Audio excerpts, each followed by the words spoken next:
हिंदी का पाठ हिंदी भाषा वर्णमाला और वर्णनी, इसके बारे में हम सीखेंगे। जैसा कि आप पहले भी पढ़ चुके हैं हिंदी भाषा और वर्णमाला के बारे में, वर्णमाला आप सीख चुके हैं, स्वर व्यंजन। आज हम फिर से उसका एक बार और रिवीजन करेंगे। हिंदी भाषा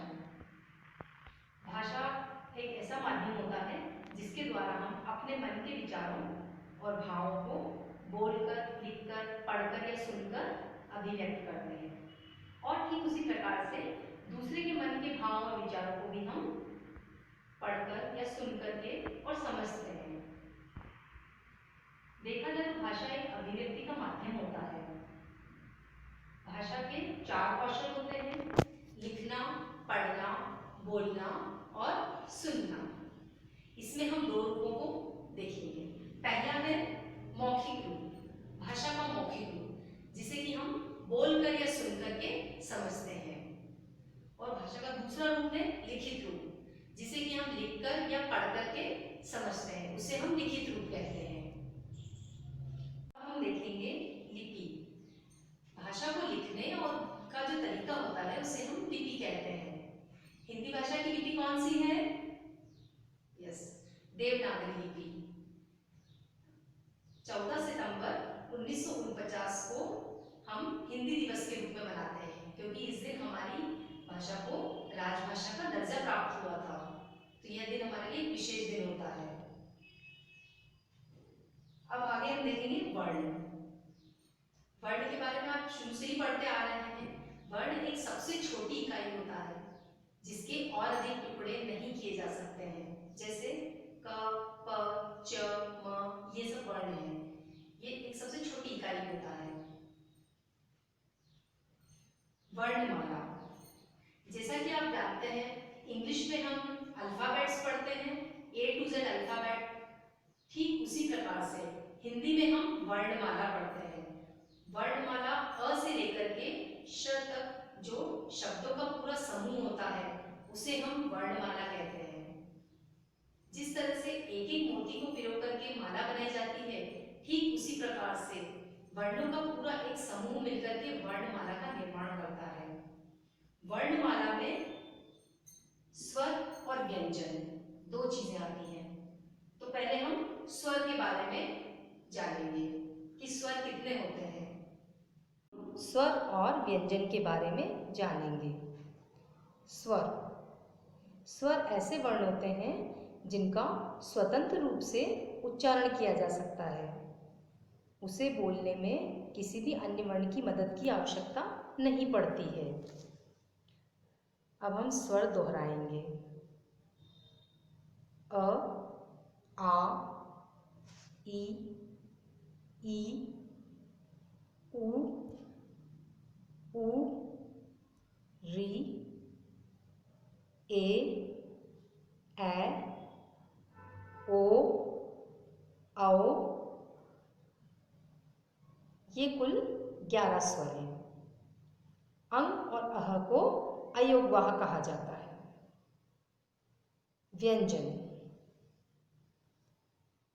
व्यंजन को बोलने के लिए स्वरों की सहायता लगती है। व्यंजन क से लेकर श तक व्यंजन कहलाते हैं। अब हम इनको दोहराएंगे। क, ख, ग, घ, ड़, च, छ, ज, झ, ञ, ट, ठ, ड, ढ, ण,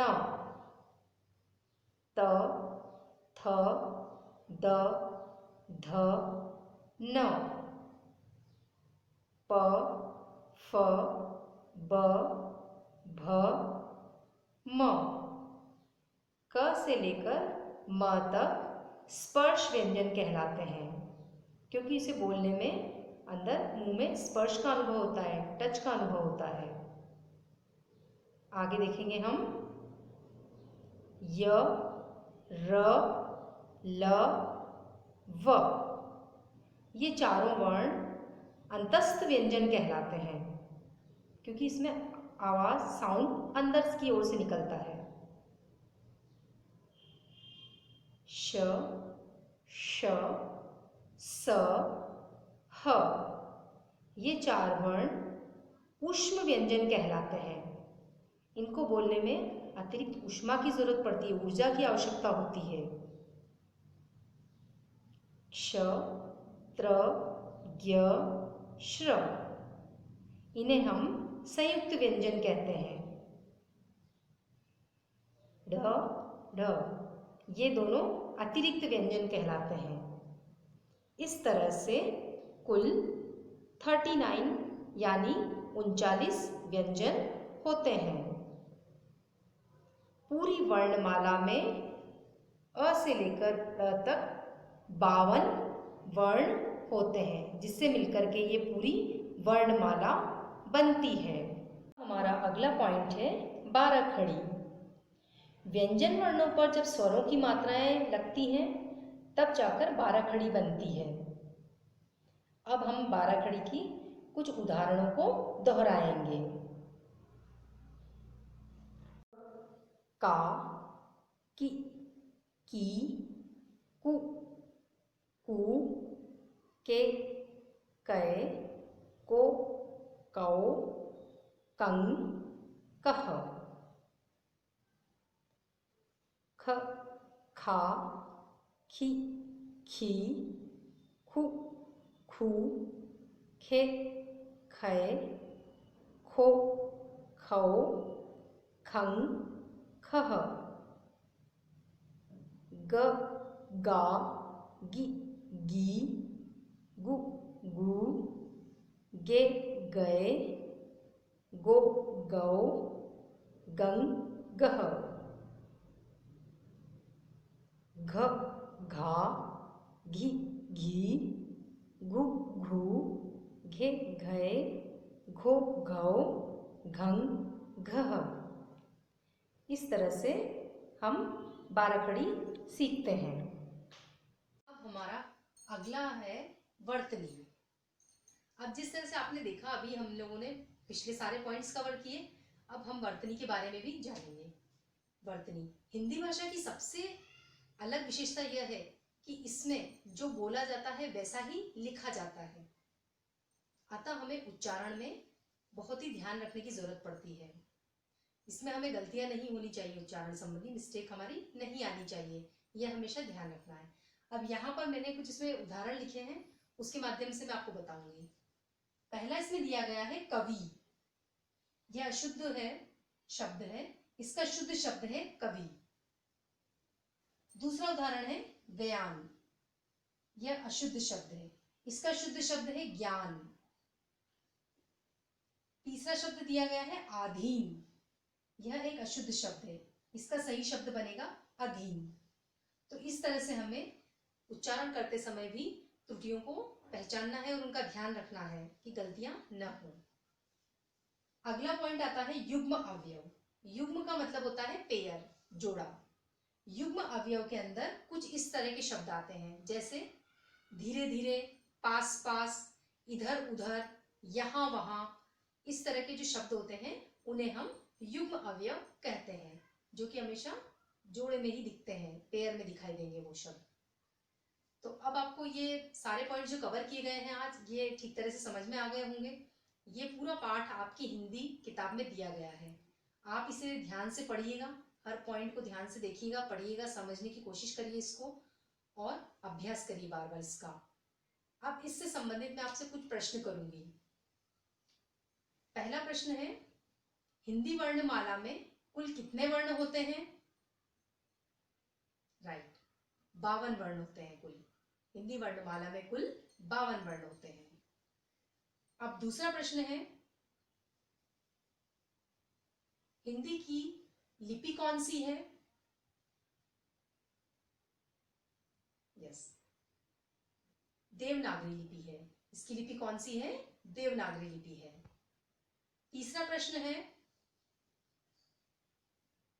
हिंदी भाषा को राजभाषा का दर्जा कब मिला था? हिंदी भाषा को राजभाषा का दर्जा कब मिला था?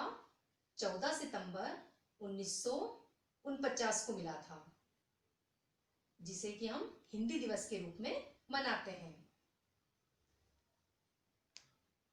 हिंदी वर्णमाला में कुल कितने व्यंजन होते हैं? हिंदी वर्णमाला में कुल 39 व्यंजन होते हैं। इस तरह से ये सब कुछ क्वेश्चन है आपके लिए, जनरल क्वेश्चन। इसके अलावा भी बुक में दिए गए हैं, वो भी आप पढ़िएगा। उसके उत्तर आपको अपनी किताब के अंदर ही मिलेंगे, तो आप उसे ढूंढेंगे, उसे याद करने की कोशिश करेंगे और पाठ को अच्छे से अभ्यास करेंगे। ओके स्टूडेंट्स, हम वर्णमाला, स्वर, व्यंजन, बाराखड़ी ये सब पढ़ चुके हैं। अब हमारा अगला पॉइंट है शब्द। शब्द वह रूप होता है जिसका एक निश्चित अर्थ होता है, जैसे विद्यार्थी, शिक्षक आदि। शब्द के 4 भेद होते हैं। पहला है प्रयोग के आधार पर। प्रयोग के आधार पर शब्द 2 प्रकार के होते हैं। पहला है इसमें विकारी शब्द, दूसरा है अविकारी शब्द। विकारी शब्द, इसके अंतर्गत संज्ञा, सर्वनाम, विशेषण और क्रिया, ये सभी शब्द आते हैं, जिनका कि हम पिछली कक्षाओं में अध्ययन कर चुके हैं और आने वाले पाठ में भी हम इसके बारे में और विस्तार से हम जानेंगे। ओके। दूसरा है अविकारी शब्द। अविकारी शब्द के अंतर्गत क्रिया विशेषण, संबंध सूचक, समुच्चय बोधक, विस्मयादि बोधक आदि शब्द आते हैं। इनके बारे में भी हम कुछ अध्ययन कर चुके हैं और कुछ का आगे डिटेल में हम और अध्ययन करेंगे। इसमें दूसरा पॉइंट दिया गया है अर्थ के आधार पर। अर्थ के आधार पर ये 4 प्रकार के होते हैं। एकार्थी, अनेकार्थी, पर्यायवाची और विलोम शब्द।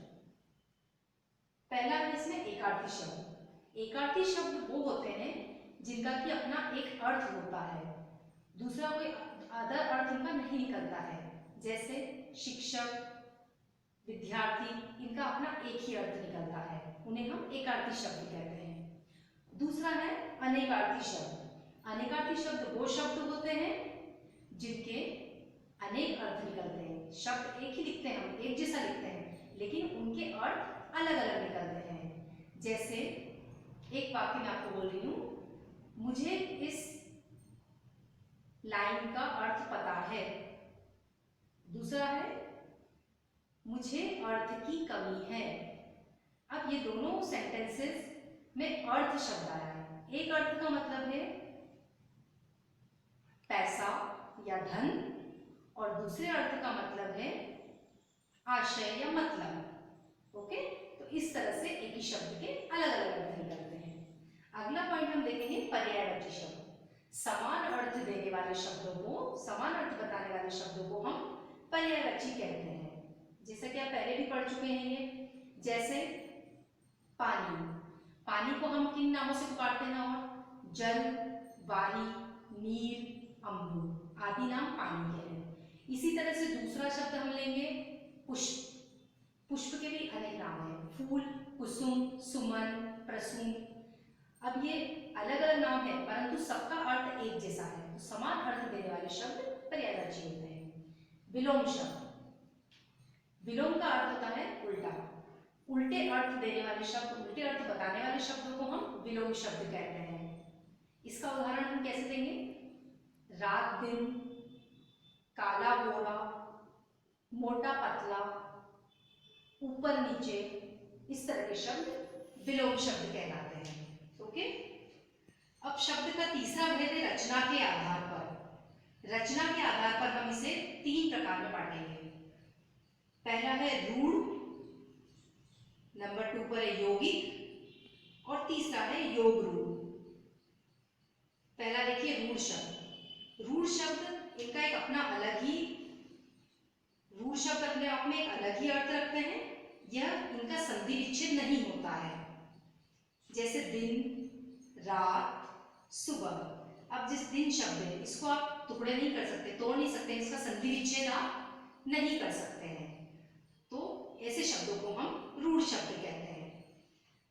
नंबर 2 पर है यौगिक। यौगिक शब्द 2 शब्द बनते हैं, उनका संधि भी होता है। जैसे अव प्लस गुण, तो ये मिलाकर क्या बन जाता है? अवगुण। दूसरा है रसोई प्लस घर, रसोई घर। ऐसे दो शब्दों के मेल से ये मिलकर के बने होते हैं, तो इस तरह के शब्द यौगिक कहलाते हैं। तीसरा पॉइंट है योग रूढ़। योग रूढ़ के अंतर्गत ऐसे शब्द आते हैं जिनके अंदर रूढ़ शब्द भी मिला हुआ रहता है और उसे मिलाकर के ये शब्द बनता है। इसका उदाहरण है लंबोदर। लंबा है उदर जिसका, अर्थात गणेश भगवान। लंबोदर, इसमें रूढ़ शब्द भी मिला हुआ है और दोनों को मिलाकर के ये योग रूढ़ शब्द बना है। दूसरा पॉइंट है गिरधर। गिर को धारण करने वाले, गिरधर, कृष्ण। इस तरह के शब्द जो होते हैं उन्हें हम योग रूढ़ शब्द कहते हैं। हमारा अगला पॉइंट है उत्पत्ति के आधार पर। उत्पत्ति के आधार पर इसे हम 4 प्रकार में बांट सकते हैं। पहला शब्द है तत्सम शब्द। तत्सम शब्द वो शब्द होते हैं जो संस्कृत भाषा से लिए जाते हैं, जैसे मयूर, मस्तक, अग्नि। इस तरह के शब्द तत्सम शब्द कहलाते हैं। अगला पॉइंट है तद्भव।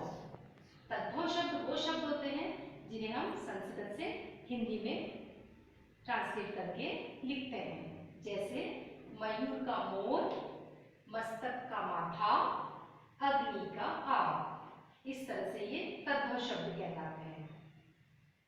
तीसरा पॉइंट है देशज शब्द। देशज शब्द वे शब्द होते हैं जो कि हमारी आम बोलचाल की भाषा में हम प्रयोग में लाते हैं, जैसे थैला, फावड़ा, लोटा।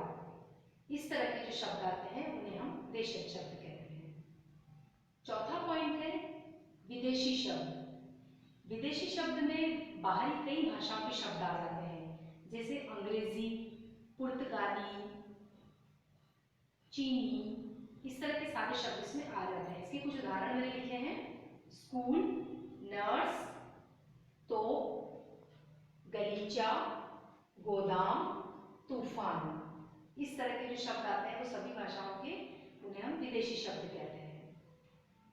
इन 4 प्रकार के अलावा हम उत्पत्ति के आधार पर संकर शब्दों को भी ले सकते हैं।